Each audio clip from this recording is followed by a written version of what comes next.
think that's probably the coolest, the most fun thing about acting is you get to be just about whatever. You know, I've been a basketball player, a football player, a soccer player. I've been a police officer. I mean, it's just fun. It's like living out your fantasies. Actor Paul Walker died today in a single-car accident. According to TMZ, Walker was in a vehicle that lost control and slammed into a pole or a tree, bursting into flames. There you see a picture. Whatever was behind it had stayed exactly where it was left, untouched, undisturbed, sealed away from a world that never really stopped grieving the man who last walked out of it. 12 years of dust settling quietly over steering wheels. 12 years of silence where there had once been engine noise and easy laughter, and that particular, irreplaceable kind of joy that only exists when someone is doing exactly what they were put on earth to do. When the decision was finally made to open that garage, the people standing there didn't quite know what to expect.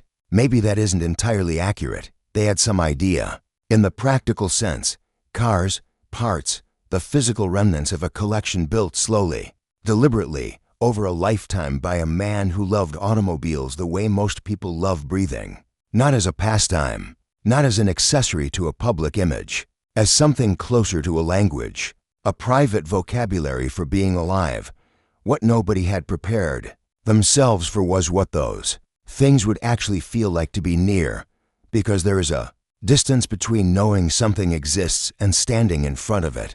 There is a gap, wide and full of weight, between understanding, somewhere in the abstract, that Paul Walker's collection is out there, preserved, waiting, and actually walking into the space where he kept it, where he worked, where he spent hours just being near machines that meant something to him for reasons that had nothing to do with fame or money, or the version of himself that the world had constructed around him.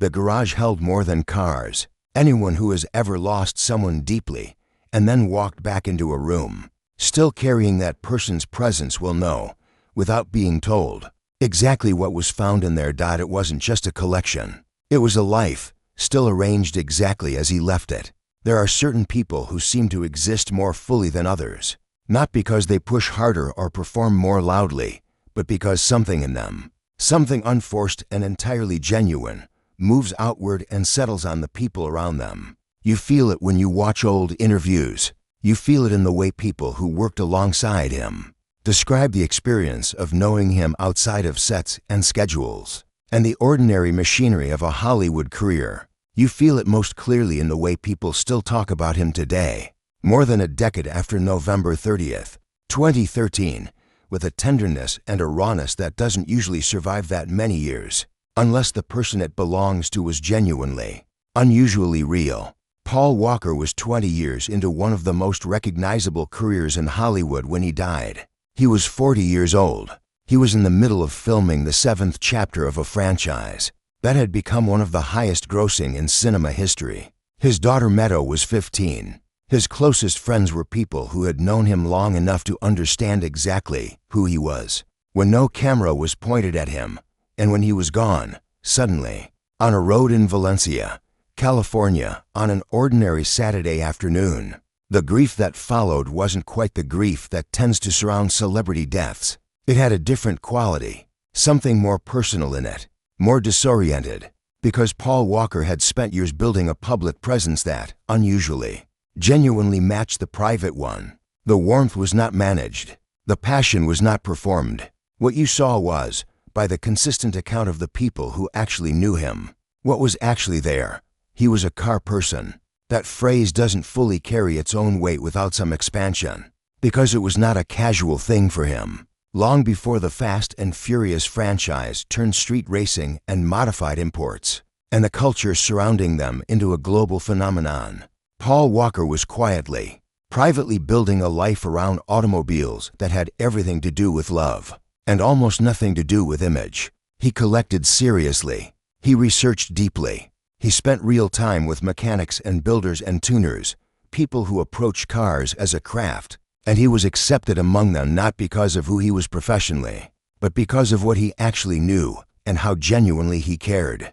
The garage was where all of that lived, a space that existed outside of the film sets and press tours and carefully managed public appearances, somewhere he could be the version of himself that had been there before any of the rest of it began. When it was closed after his death, maintained, cared for, but not entered in any real sense, it became something it hadn't been before. A sealed chapter, a space running on a different clock than everything surrounding it. And for 12 years, quietly, without announcement, that is what it remained, until someone finally opened the door to understand what was waiting inside. You have to go back further than the franchise, further back than the films, further back than the name everyone knew.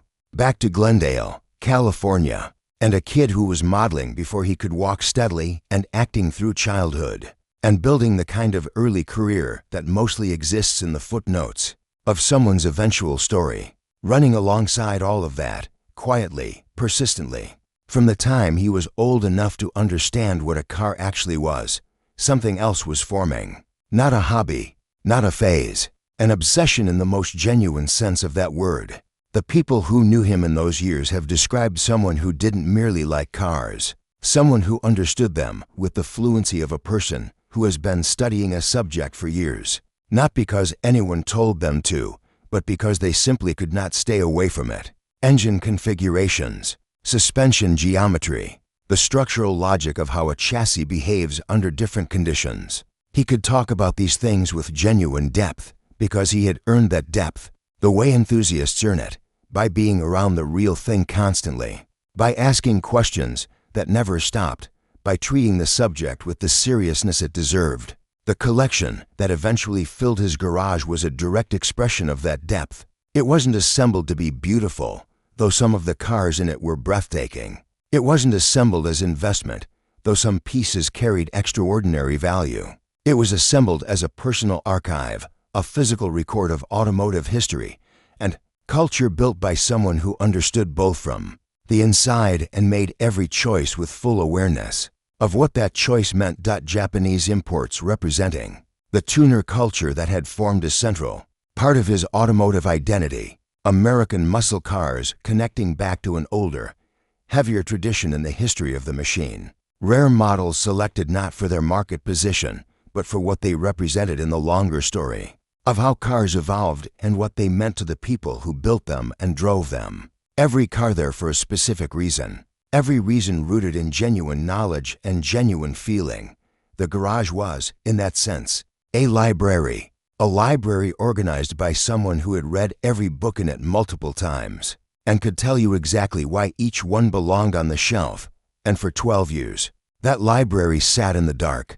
The man who built it had receded into memory and into legend and into the long, complicated work of being remembered by a world that had loved him before it understood it was about to lose him. When word began circulating that the garage was being opened, that its contents were being examined, documented, considered, the response people had was not simple curiosity. It was that specific feeling that comes when something, sealed against grief, is finally brought back toward the light, tender, unsteady, full of something that hadn't quite finished moving.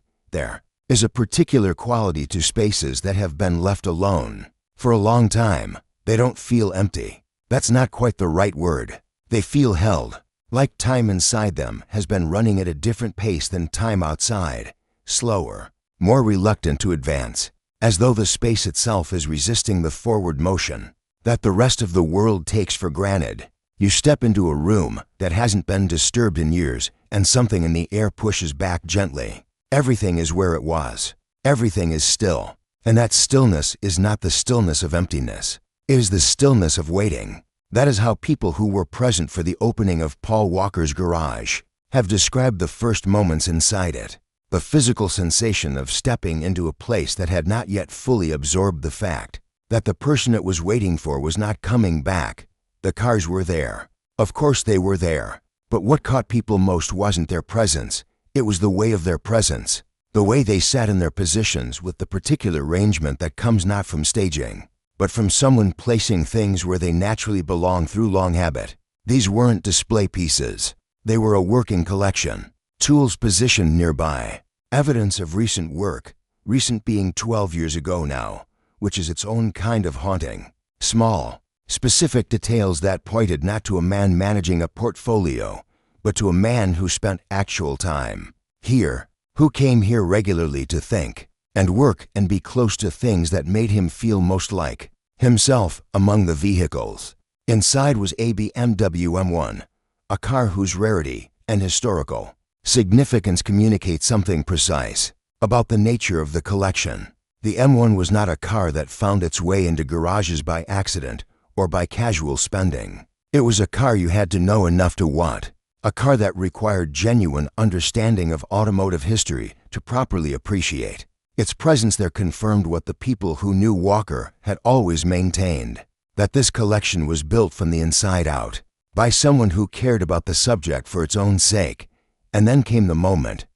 The particular find, the thing no one was entirely ready for, the thing that moved the experience out of the territory of discovery and into something more privately intimate, has been described, in the accounts that have surfaced, as something that spoke directly to who Paul Walker was in the parts of his life that existed away from cameras and public attention. It was not hidden. It was not dramatic. It was simply there, in the place where he had left it, as though he had stepped out for an hour and expected to come back and pick up exactly where he had left off. The kind of object that makes a loss suddenly present again in a way that years of distance had made it possible to hold at arm's length.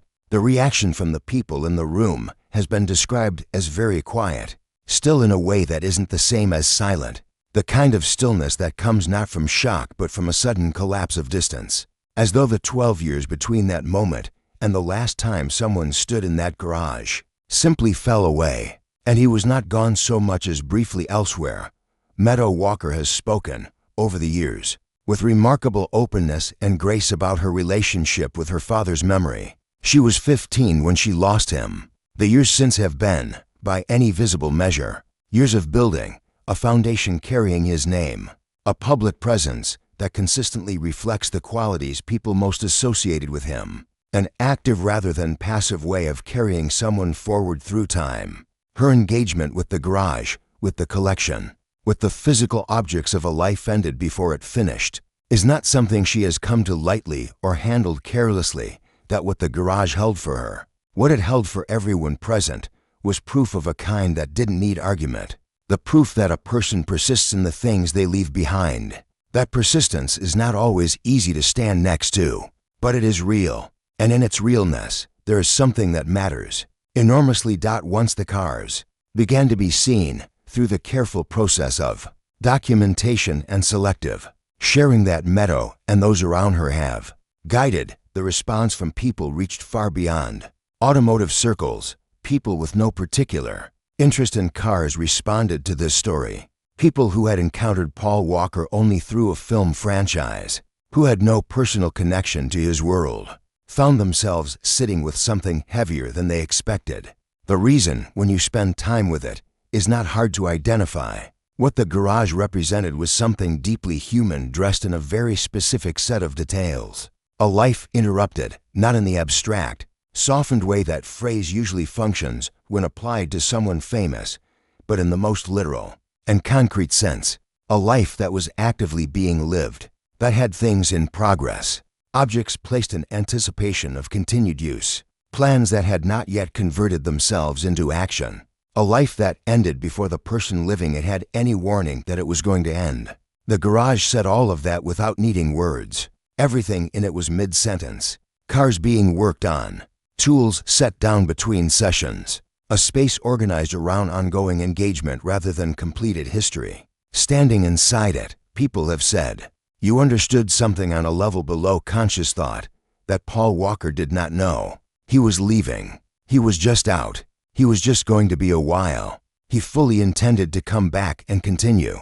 That particular quality, the mid-sentence quality of a life that didn't get to finish its thought, is what carried this beyond the reach of people who simply loved cars or simply loved his films. Most people have stood inside a room belonging to someone who is no longer there. Most people have felt the specific weight of objects arranged for a future that closed before it arrived. The garage was one man's version of something nearly everyone has experienced in some form. Specific enough to be real, human enough to reach far. And beneath even that, there is another layer. The accounts from people close to Paul Walker in his final years describe someone increasingly oriented toward what mattered most to him outside of professional life. His daughter, his friendships, his foundation work focused on disaster relief, which had been active for years and reflected something genuine about his values, and his cars, which represented, perhaps more than anything else, the version of himself that existed before the career and would have continued existing. Long after it, the garage was the home of that version. Opening it after 12 years meant meeting not just what he had built, but what he had been becoming. Someone moving steadily toward depth over surface, toward real connection over image, toward the quiet and uncomplicated joy of loving things for what they actually are. There's a question that sits underneath all of this, quiet but persistent. Why 12 years? Not as a challenge to anyone's choices, as a genuine inquiry into what it means to hold something in place for that long, against the pressure of a culture that processes loss quickly and moves forward even faster. 12 years is not a careless span of time. It is not forgetting. It is a decision, made and remade over years, to keep something exactly as it was while the people closest to it worked out what they felt, and what, if anything, they wanted to do about it. In those 12 years, the world's relationship with Paul Walker changed in ways worth sitting with. The franchise continued after his death with a farewell sequence that remains, by wide agreement, one of the most genuinely affecting moments in mainstream film. A goodbye that felt honest in a way those moments rarely do. New audiences found his work. Meadow moved from a grieving teenager into a woman with a public voice, and a clear sense of what she wanted her father's memory to mean. The cars from the films became cultural objects. His name attached itself to a specific strain of affectionate, lasting grief that tends to form around people who left before anyone was ready. And through all of it, the garage stayed exactly as it was. What the decision to finally open it reflects, in terms of where the people who loved him have arrived in their own grief, is something worth thinking about carefully. Grief, when it moves the way it's supposed to move, doesn't travel away from the loss. It travels into a different relationship with it, one where a sealed space can be entered again without the entering being unbearable, one where objects can be looked at and even shown to others because doing so feels like honoring, rather than exposing, the hidden find, the thing that caught everyone off guard, that moved beyond the expected emotional weight of the cars and the tools, and the organized quiet of the space was not any single physical object. Not any one car, however rare. The hidden find was something that couldn't be photographed or appraised or added to any inventory. What the garage had been holding for 12 years was him. The version of Paul Walker that existed before the franchise gave him a global identity. The version that drove because the act of driving made him genuinely happy. That chose each car in that collection with the careful attention of someone for whom each choice carried real meaning. The version that built a private world entirely his own, not for public consumption, not to communicate anything to anyone outside of it, but simply because he loved it, and it was his. Opening that garage did not bring him back. That is not how any of this works. What it did was give people, the ones who loved him, and the ones who only ever knew him from a distance, a chance to stand briefly in the space where he was most himself. That is not a small thing. It is, quietly, one of the most significant things there is. Some stories resist the shape of an ending. This is one of them. Because underneath everything, the collection, the discovery, the 12 years of sealed silence, this was never really a story about cars. It was a story about time. About what time does to the objects left behind by people who are no longer here to tend them. About the strange, specific mercy of a space that waits without being asked to. 12 years is enough time for grief to change its shape more than once. Enough time for the people carrying it to have arrived somewhere different from where they began. Enough time for a 15-year-old girl who lost her father on an ordinary Saturday afternoon to become a woman who has built something real and lasting from the most difficult thing that ever happened to her. Enough time for the world to cycle through remembering and letting go and remembering again. And through all of it, a garage in California held its breath, the cars in their places, the tools where he left them, the personal objects handled for the last time by hands that didn't know they were doing it. For the last time. everything arranged around a future that simply never showed up. There's something in that stillness that defies the ordinary logic of how time moves. It suggests that certain spaces, certain collections of objects organized by a specific person's love and knowledge and daily presence exist on a different timeline than everything outside them. That they don't erode the way things are supposed to erode. That they hold their shape because someone put themselves into them. And part of that person remains. Paul Walker was 40 years old. He had a long road still ahead of him by any reasonable expectation. More years in that garage. More cars he would have sought out and brought home. More hours of the quiet, hands-on joy that space was built to contain. The loss of all of that is something people continue to find difficult to fully absorb. Not because he was famous, though he was. Not because the films were enormous, though they were. But because the